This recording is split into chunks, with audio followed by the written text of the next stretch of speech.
Ibu-ibu, bapak-bapak jemaah sekalian yang rahmati Allah Subhanahu wa taala.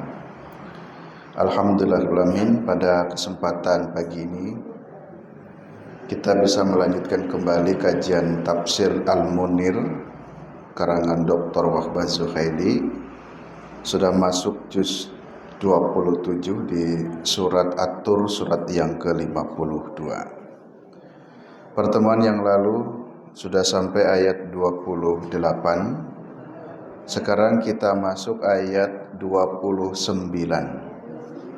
At-Tur ayat 29 sampai 31. Jadi kita akan jelaskan 29 sampai 31. Allah Subhanahu wa taala berfirman, A'udzubillahi minasyaitonirrajim. Fadzakir fama anta binikmati rabbika bikahinin wala majnun. Ayat ini akan memberikan penjelasan tentang peringatan Allah kepada orang-orang musyrikin saat itu. Ba'da qasamallahu ta'ala ala wuqu'il adab. Setelah Allah bersumpah akan menimpakan siksa, wa dzakara ahwalal mu'addibina wan najin, dan Allah juga menjelaskan tentang keadaan orang-orang yang akan mendapatkan siksa dan orang-orang yang akan selamat. Kemudian amara ta'ala nabiyahu bitadkiri indaran lil kafir. Kemudian Allah memerintahkan kepada nabinya untuk memberi peringatan kepada orang-orang kafir, wa tabsyiran lil mu'minin, supaya menyampaikan kabar gembira untuk orang mukmin, wa da'a ilallahi ta'ala binasr risalatihi, dan mengajak kepada orang-orang supaya mau menyembah Allah dengan mengikuti risalahnya. Nah, jadi pada ayat 29 sampai ini seterusnya akan menjelaskan tentang peringatan Allah melalui nabinya kepada orang-orang yang kafir. Di ayat 29 masuk ayat yang pertama, fadzakir, dan berilah peringatan, fama anta, dan tidaklah engkau, binikmati rabbika, dengan nikmat Rabbmu, bikahinin, itu dengan seperti seorang dukun, wala majnun, dan tidak pula seperti orang gila. Di sini pertama diingatkan bahwa wajib 'alaika ayyuhar rasul ityana bima umirtu bihi min tadkir. Diperintahkan wahai para rasul supaya memberikan peringatan. Jadi peringatan itu harus Jadi memberikan peringatan secara umum ini penting. Nabi sebagai seorang rasul, Nabi juga sebagai seorang pemimpin kan harus mengingatkan, mengecek seluruh apa yang terjadi kepada umatnya. Dalam hal ini tentu disesuaikan dengan perintah-perintah Allah melalui nabinya. Kita orang tua juga punya anak, maka kita juga harus memberikan peringatan ketika menemukan ada anak kita yang tidak sesuai dengan aturan orang tua. Tentu dalam hal ini aturan yang benar. Presiden juga memberikan teguran, memberikan ancaman, peringatan, bisa reshuffle dan seterusnya jika ada menteri-menterinya yang tidak sesuai dengan aturannya. Itu sifat umum dan harus dilakukan oleh setiap seorang pemimpin. Maka di sini Allah pun memberikan peringatan, mengingatkan kepada Nabi supaya fadzakir, tolong ingatkan. Fadzakir, berilah peringatan kepada mereka yang mereka itu juga sering menuduh Nabi itu seorang kahin. Nabi itu dituduh seorang dukun.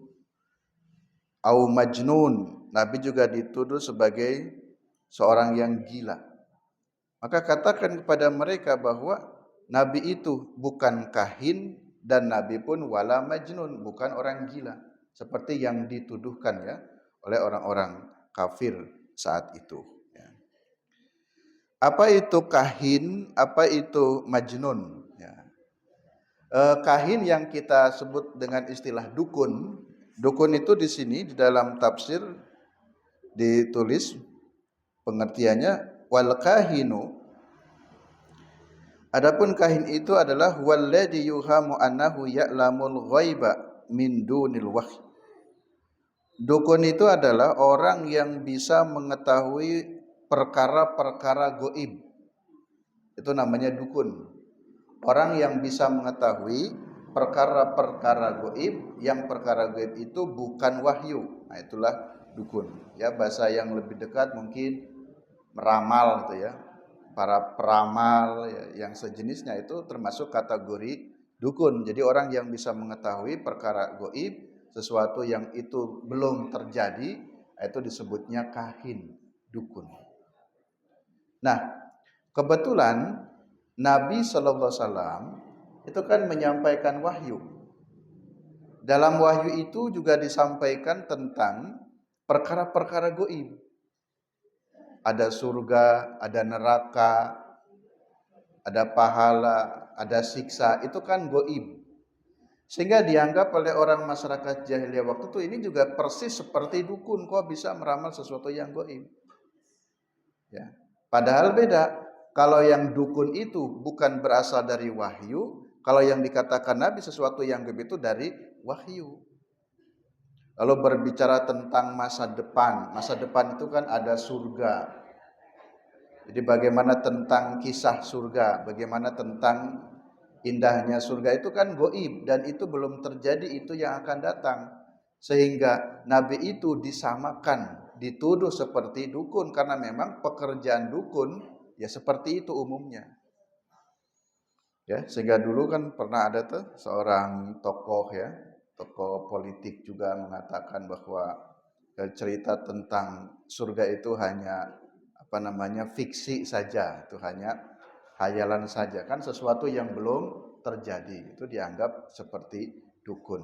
Nah, jadi itulah sebabnya kenapa Nabi dituduh seperti seorang dukun, kahin. Lalu yang kedua, di sini juga ada kata majnun. Ya, majnun itu mohon maaf gila ya. Orang gila itu walladzi yatakhabatuhu syaitanu minal massi. Jadi orang yang ditiupkan oleh syaitan ya. Fi urfil Arab. Jadi umumnya kebiasaan orang Arab, jadi kalau ada orang gila itu adalah orang yang dibisiki oleh syaitan. Orang gila itu mohon maaf ya, kadang kan bicaranya ngelantur ke sana kemari sehingga itu disebutnya dibisiki syaitan. Nah, itu orang gila. Nah, Nabi Muhammad SAW banyak berbicara tentang ini, tentang itu, aturan ini, aturan itu yang mungkin pada saat itu orang-orang jahiliyah itu belum menemukan kalimat-kalimat tersebut sehingga itu dianggap gila. Jadi Nabi Muhammad itu mungkin dianggapnya hanya ngomong saja, ngoceh terus, kira-kira begitu. Sehingga itu disamakan seperti orang gila. Padahal tidak, yang Nabi katakan itu adalah wahyu. Yang Nabi katakan itu adalah risalah, peringatan-peringatan. Maka di ayat ini dikatakan fadzakir, ya. Berilah peringatan kepada mereka, fama anta binikmat rabbika bikahinin wala majnun, bahwa Nabi itu bukan seorang dukun, bukan seorang majnun, bukan seorang yang gila. Nah itu maksud dari kahinin wala majnun ya. Majnun itu memang ada yang benar-benar majnun ya. Dan majnun itu ada yang memang pura-pura majnun supaya hidupnya ringan. Jadi orang yang mohon maaf kelihatan di pinggir-pinggir jalan berjalan terus ke sana kemari sungguhnya enggak majnun juga, tapi ingin berpura-pura majnun ya, jadi supaya ringan ya, bebannya kata dia. Bicara seorang syair dan seorang majnun Memang di Arab juga kadangkala begini ya, mohon maaf ya. Seorang penyair yang sering bikin puisi, bikin syair, bikin sastra, itu saking cintanya dengan Tuhannya seperti orang gila begitu. Jadi seperti orang gila karena dia bicara sendiri, memuji Tuhan sendiri, sehingga disebut dengan majnun juga. Sehingga orang-orang yang membuat syair itu kadang-kadang seorang syair disebut seorang yang majnun. Nah ini juga disamakan saja oleh mereka. Nabi Muhammad kan membaca Quran. Quran itu kan urayanya indah seperti syair, bahkan lebih bagus daripada syair. Sehingga ketika melihat itu, dicocokologi itu. Cocokologi berarti ini Muhammad memang seorang penyair, seorang yang majnun gitu. Jadi itu alasannya kenapa kalau kita sering mendengar Nabi dikatakan seorang majnun, seorang penyair, karena memang pada waktu itu di Arab juga sudah banyak penyair-penyair, itu sudah banyak, dan di antara penyair memang ada yang seperti orang gila, hanya bicara sendiri walaupun bicaranya memuji Tuhan. Saya ingat satu kisah, siapa itu namanya ya? Lupa saya namanya. Jadi ada seorang penyair ini oleh masyarakat setempat itu disebutnya gila. Jadi sudah tua, tapi sering bermain dengan anak-anak. Jadi di pasar itu anak-anak main, dia ikut main, ya lari-lari ikut lari-lari, sehingga orang itu menganggapnya gila. Ya. Orang-orang membiarkan saja karena ini, saya lupa penyanyi si penyair lah kita sebut saja. Seorang ini, penyair ini berperilakunya atau tingkahnya itu seperti orang gila. Ya itu salah satunya sering bermain dengan anak, biasa saja kan kita kan enggak enggak logis kok anak orang tua kok main dengan anak-anak kecil gitu. Lari-lari ya lari-lari, ketawa-ketawa, ketawa-ketawa. Nah, orang-orang itu tidak terlalu cemas karena memang istilah gilanya itu enggak tidak membahayakan. Dia tidak membahayakan, jadi dibiarkan saja.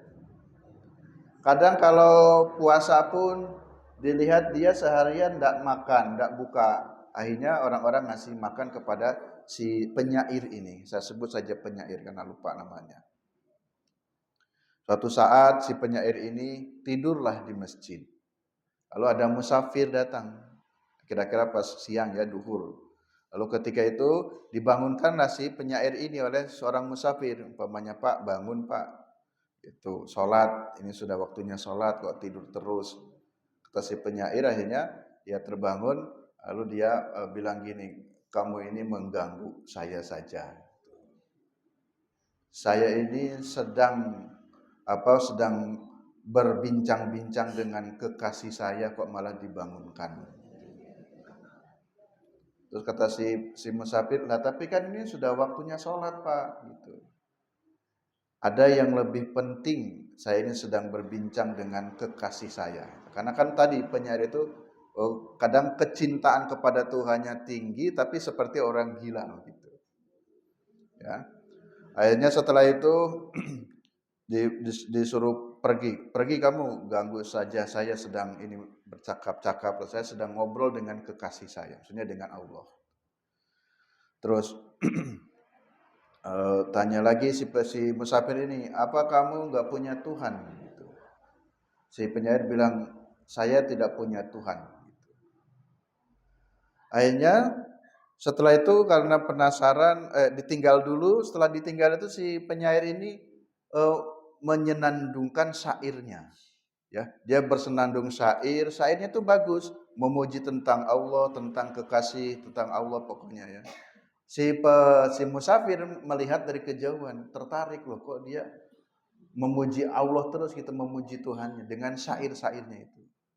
Akhirnya didatangi lagi, lalu ngobrol lagi, sekarang bilang assalamualaikum. Nah, ternyata dia bisa jawab waalaikumsalam. Berarti kan enggak gila gitu. Nah, tuh. Lalu kemudian diajak ngobrol dan seterusnya. Saya penasaran dengan apa yang Anda katakan tadi. Saya tanya, kau punya Tuhan? Kamu jawab tidak punya. Kenapa? Kok begitu? Kalau si penyair bilang, memang saya tidak punya Tuhan, tetapi saya punya kekasih. Karena Tuhan dengan kekasih itu berbeda. Gitu. Jadi dalam sekali, semakin bingung. Kalau engkau punya kekasih, kenapa tidak sholat? Gitu. Lalu dia bilang, apakah kalau saya sholat harus bilang kepada Anda? Gitu. Jadi dia itu sudah sholat gitu. Dia sebenarnya sudah sholat. Apakah setiap saya sholat harus bilang kepada Anda? Dohirnya saja kamu lihat saya sedang tidur di masjid, tapi sesungguhnya ruh saya ini sedang sholat. Gitu. Kalau Anda enggak percaya, coba engkau pergi ke hutan situ. Ya, engkau akan menemukan aku sedang sholat. Gitu. Akhirnya dia penasaran, besoknya itu pas sholat duhur, dia cek ke masjid, dia tidur di masjid. Nah setelah kelihatan tidur, dia segera pergi ke hutan yang ditunjuk, ternyata betul dia sedang sholat. Dia sedang sholat di bawah pohon begitu. Lalu ngobrol lagi dan seterusnya. Ya ini cuma salah satu kisah ya. Sehingga kalau di Arab juga kadang-kadang dikatakan seorang penyair itu ya gila itu. Seorang penyair adalah seorang gila. Dia memuji Tuhan gitu ya. Memuji Tuhannya, memuji kekasihnya. Sepertinya satu sisi baik, tapi sisi yang lain sungguhnya ya tidak baik juga ya. Dia memuji Tuhan dan seterusnya. Sehingga ketika datang Nabi Muhammad SAW itu membacakan Quran. Quran itu kan indah, syair. Di antaranya berisi pujian-pujian kepada Allah. Ya, saking indahnya melebihi syair-syair orang Arab, maka Nabi Muhammad pun dianggap seorang yang gila, gitu. Seorang penyair. Nah itulah diantara sababnya kenapa kita sering mendengar Nabi dituduh gila, Nabi dituduh dukun, dituduh seorang penyair itu. Ya, karena kisah tentang itu memang ada di Arab itu. Ya. Di sini dikatakan jadi al-majnun huwallazi yatakhabbatuhu syaitanu minal masi. Jadi orang yang gila itu adalah orang yang melangkahkan kakinya dengan bisikan syaitan ya, dengan bisikan syaitan. Di langkah-langkahnya itu adalah bisikan syaitan. Ya tadi saya menggambarkan, mohon maaf, istilah gila itu ada yang benar-benar gila, ada yang ya cuman gila-gilaan saja. Ya, contoh ya, orang yang benar-benar gila itu kan sudah tidak tahu apa-apa, ya, tidak tahu apa-apa. Ya, bahasa lain ya tidak paham aurat, tidak paham dan seterusnya. Tapi ada juga orang gila itu, mohon maaf ya, berzina, menzinahi orang gila lagi. Nah, jadi sesungguhnya kalau ada, mohon maaf, orang gila berzina dengan orang gila, sesungguhnya dia itu belum gila.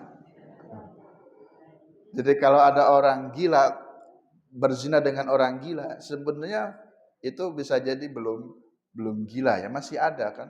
Kalau orang gila yang betul-betul dicabut akalnya, mungkin sudah tidak ada pikiran apa-apa ya. Saya pernah lihat itu podcastnya yang suka ngerawat orang gila itu ya. Ada yang di YouTube itu kan ada yang suka ngerawat orang gila, ada laporan ini gila sering bersetubuh, ternyata didatangi, diwawancara dia nggak gila kok gitu.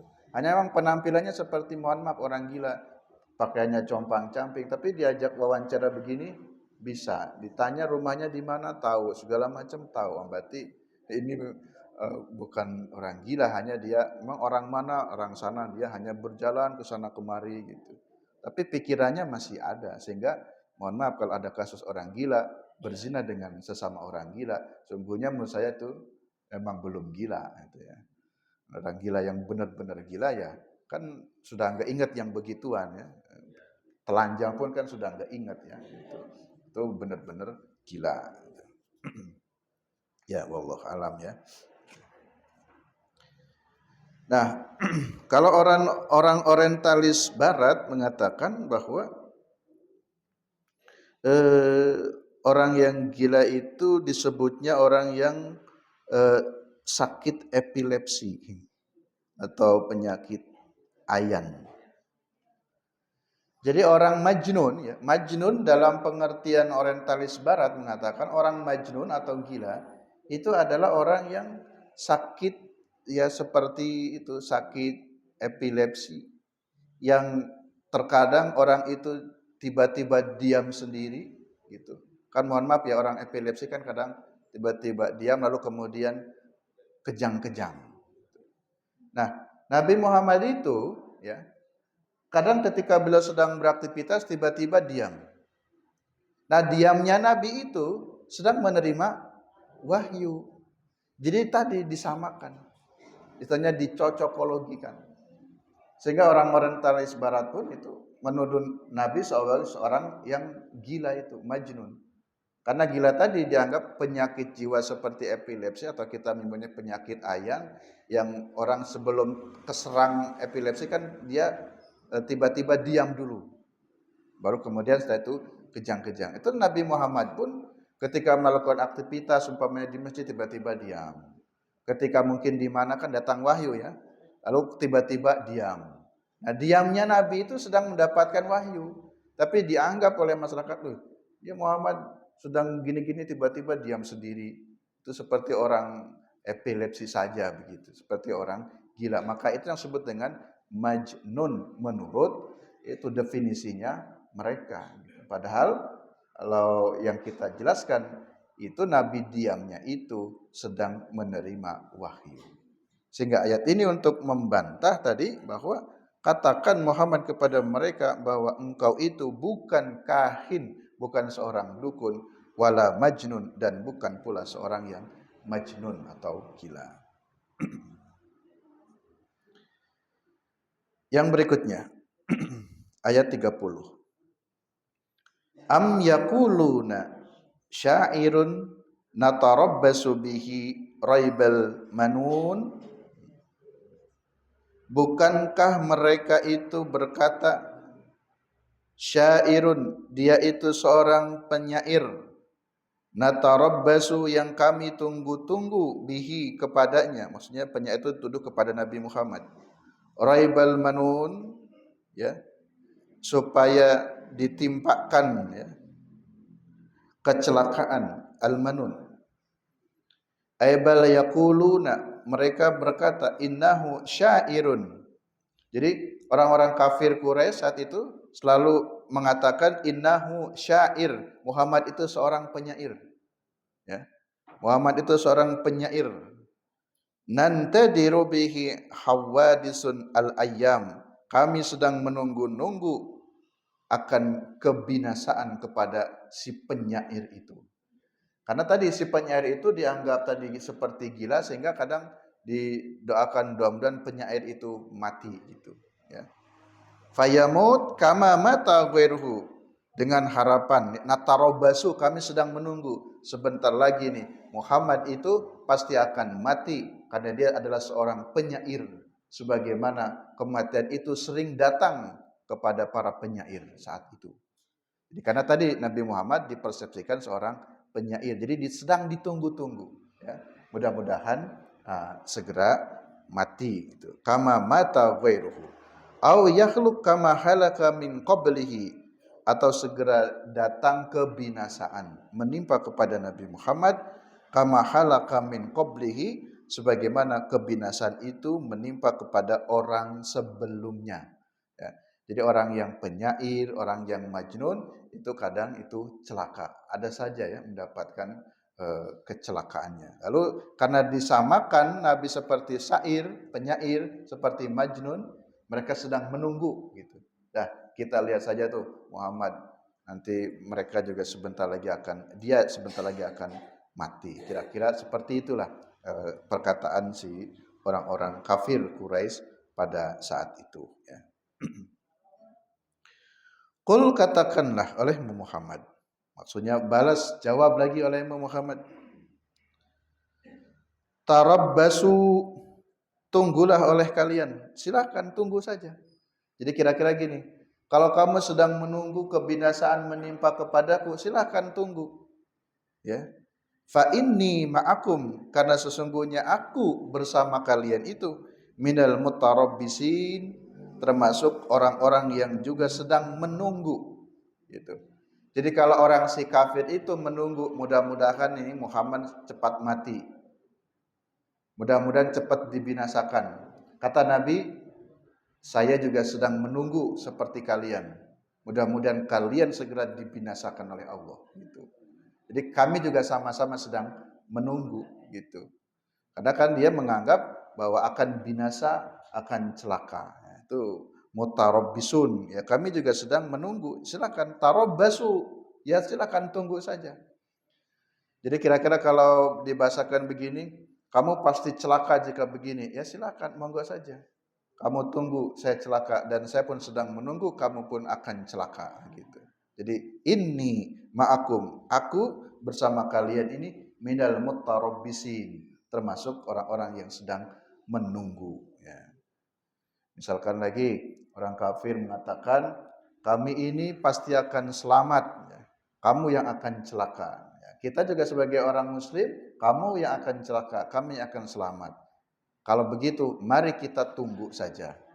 Sama-sama menunggu siapa yang paling benar, siapa nantinya akan selamat, siapa yang akan celaka. Tunggu saja nanti di akhirat atau saat kematian. Nanti barulah kita tahu yang sebenarnya. Siapa yang akan celaka, siapa yang akan selamat. Ya. Ibu-ibu, bapak-bapak jemaah sekalian yang rahmati Allah Subhanahu wa taala. Nah, bincang-bincang tentang kata selamat dan celaka. Beberapa waktu yang lalu saya ketemu seseorang ya bincang-bincang tentang pernikahan lah ya. Jadi pernikahan anaknya biar segera nikah dan seterusnya, cerita ke sana kemari. Saya bilang, ya Bapak kriterianya seperti apa? Ingin punya calonnya yang untuk anaknya calon yang bagaimana? Sampai detail sekali, orang tuanya pengen yang seperti apa, daerahnya pengen yang seperti apa. Ternyata saya menyimak, wah luar biasa juga ya.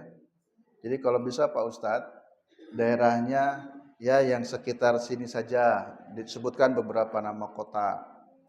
Kalau bisa Pak Ustadz nanti bantu carikan calonnya, jangan daerah ini dia sebut satu daerahnya.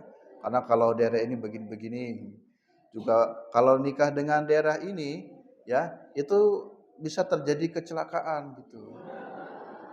Buktinya itu dia cerita, buktinya seseorang juga pernah punya apa itu istilahnya pacar orang itu ternyata gagal. Nah itu buktinya gitu.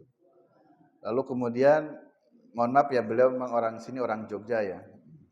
Lalu beliau juga cerita kalau bisa Pak Ustadz itu rumahnya itu nggak boleh berhadapan gitu. Jadi kalau rumah saya di sini jangan calonnya yang kira-kira. Kenapa? Karena dalam filosofis Jawa, bla bla bla, beliau menjelaskan ya. Ya walaupun sambil ya bercanda, tapi memang itu juga bagian dari ya sesuatu yang masih diyakini kriteria ya. Nah, saya juga cuma mengatakan ya tidak harus sampai diyakini seperti itu. Walaupun mungkin ada contohnya, tapi juga yang ya biasa saja ya tetap jadi nikah walaupun rumahnya berhadapan, walaupun dengan daerah situ juga tidak ada bahayanya, tidak ada celakanya. Nah, memang mitos-mitos yang semacam itu di masyarakat masih ada yang terjadi ya. Jadi masih meyakini kalau dengan ini akan binasa, ini dengan ini enggak cocok jika ada yang seperti ini, jika orang tuanya seperti ini. Nah, kira-kira ya tunggu saja. Benar enggak akan celaka jika dengan ini gitu. Nah, jadi ini contoh ya. Jadi mereka menunggu Nabi supaya segera celaka. Kami sedang menunggu kecelakaan menimpa kepada Nabi karena dianggap seorang syair. Maka Nabi pun membalas lagi, menjawab lagi. Ini diperintahkan Allah, qul, katakan saja oleh Muhammad kepada mereka, tarabbasu, ya, tunggulah. Ay qul lahum ayyuhar rasul, katakan kepada mereka wahai para rasul, intadiru mauti au halaki. Sekarang kalau memang betul ya kamu meyakini saya ini ya, maksudnya Nabi ya, saya ini orang yang gila, orang yang buruk, orang yang akan celaka, silakan tunggu saja. Intadiru mauti, tunggu kematianku atau tunggu kecelakaanku. Karena fa inni ma'akum minal muntadirina li akibatil amri. Karena sesungguhnya aku dan bersama kamu pun sedang menunggu li akibatil amri, balasan atas perkara di dunia ini. Wa qada Allahu fikum, Allah telah menetapkan atau memutuskan fikum, kepada kalian. Wasata'lamuna liman takunul akibata wa nasrata fid dunya wal akhirah wa ana wasikun min nasrillahi ta'ala. Dan sata'lamun, pasti kamu juga akan mengetahui, ya, tentang akibat apa yang akan terjadi kepada kalian atau kepadaku. Silakan saja, tunggu, terserah, ya. Akibat apa yang akan terjadi baik fid dunya wal akhirah, di dunia maupun di akhiratnya. Jadi silakan kalian menunggu kebinasaanku, ya aku pun juga sedang sama-sama menunggu seperti kalian. Karena yang paling tahu nanti di akhir itu kan hanyalah Allah. Ibu-ibu, bapak-bapak jemaah sekalian yang rahmati Allah Subhanahu wa taala. Ayat 32 sampai 34. Am ta'muruhum ahlamuhum bihada am hum qaumun tagun. Am ta'muruhum, apakah kalian, ta'muruhum ahlamuhum, apakah pikiran mereka itu memerintahkan mereka bihada, dengan ini, ya. Ucapan-ucapan tuduhan maksudnya hada ini. Amhum qaumun tagun, ataukah mereka itu kaum yang togun, togo itu melampaui batas. Nah, jadi di ayat 32 ini istilahnya gini, kamu berbicara seperti ini, seperti itu, menuduh Nabi begini begitu. Bihada, hada itu maksudnya ucapanmu seperti ini, menuduh dengan kalimat-kalimat yang buruk itu. Apakah karena memang ahlamuhum, ahlam itu pikiran mereka lah yang memerintahkan kepada diri mereka. Jadi yang mengatakan kalimat gila, syair, kahin itu, apakah memang itu diperintahkan oleh pikiranmu sendiri, atau hum kaumun togun, mereka itu benar-benar kaum yang togo, kaum yang melampaui batas, ya. Anzala alaihim dzikrun am ta'muruhum uquluhum bihadzal kalam al mutanaqid, apakah telah diturunkan kepada mereka peringatan atau akal-akal mereka lah yang memerintahkan mereka dengan kalimat-kalimat yang buruk ini, dengan kalam-kalam yang seperti ini. Wahia, yang dimaksud bihada, perkataan-perkataan buruk itu seperti apa? Dakwa annal Qur'ana sihrun, mereka pun mengklaim, mereka menuduh bahwa Al-Quran itu adalah sihrun. Al-Quran itu ya sihir, ya. Jadi bukan hanya nabinya saja, Al-Quran pun adalah sihir. Sihir itu berarti kumpulan syair-syair, kumpulan mantra-mantra. Nah, itu klaim dari orang-orang kafir. Au kuhana, atau dukun-dukun, au syi'run, atau syair-syair. Wa qauluhum fi Rasulillahi sallallahu alaihi wasallam, dan perkataan-perkataan mereka yang buruk, ya, itu dengan mengatakan kahinun, dukun, wasyairun, dan seorang penyair, wa ma'a qaulihim majnun, dan dengan perkataan mereka mengatakan majnun. Itulah yang dimaksud perkataan-perkataan buruk. Kalian mengatakan seperti itu, ya, itu dari mana? Dari akal dirimu sendiri atau dari mana, kan kira-kira begitu. Jangan-jangan orang yang mengatakan begitu pun itu karena kegilaan Anda. Terus yang gila siapa? Nah, kira-kira kan begitu, ya. Misalkan seperti ini Bapak Ibu, ya, mohon maaf ya, umpamanya di kampung ada orang gila umpamanya, mohon maaf ya. Di tempat saya juga di kampung ada orang gila itu yang agak nakal itu galak gitu ya. Suka lempar-lempar rumah, suka mukul orang gitu. Tapi disebut gilanya itu kambuhan juga gitu. Jadi kadang-kadang tidak begitu, tidak reaktif, nanti biasa bisa menyapa. Tapi kalau sudah kambuh itu suka ngamuk-ngamuk, suka mukul apa pokoknya, kaca dilempar. Nah, lalu umpamanya begini, ada seorang gila yang sedang ngamuk-ngamuk lalu mukul-mukul rumah, menghancurkan rumah, lalu si pemilik rumah ini marah-marah. Dia bilang nih, kamu ini dasar gila, rumah kok dihancurin. Dia marah-marah dengan orang gila. Terus kira-kira kalau itu yang gila siapa ya? Kalau sudah ngerti gila kan harusnya nggak usah dimarahi. Biarkan saja karena memang dia gila. Kamu ini dasar gila, rumah dihancur-hancurkan. Nah, jadi kira-kira begitu ya. Jadi tadi si orang-orang kafir menuduh kepada Nabi Muhammad ini orang gila, Muhammad begini dan begitu. Itu perkataan-perkataan itu datangnya dari mana? Dari pikiranmu atau dari bisikan setan? Kalau begitu jangan-jangan kamulah yang gila kalau begitu. Kok menuduh orang lain gila? Jangan-jangan kamu yang gila. Nah, kira-kira kalau dibahasakan begitu ya. Atau kamu kalau enggak gila ya kamu termasuk qaumun tagun, kamu yang melampaui batas. Innahum qaumun tagu wa tazawazul hajj fil inad wal isyan wad dalal anil haq. Jadi kami ini telah melampaui batas ya. Fil inad di dalam pertentangan, wal isyan di dalam dosa, wad dalal dan dalam kesesatan anil haqqi dari kebenaran.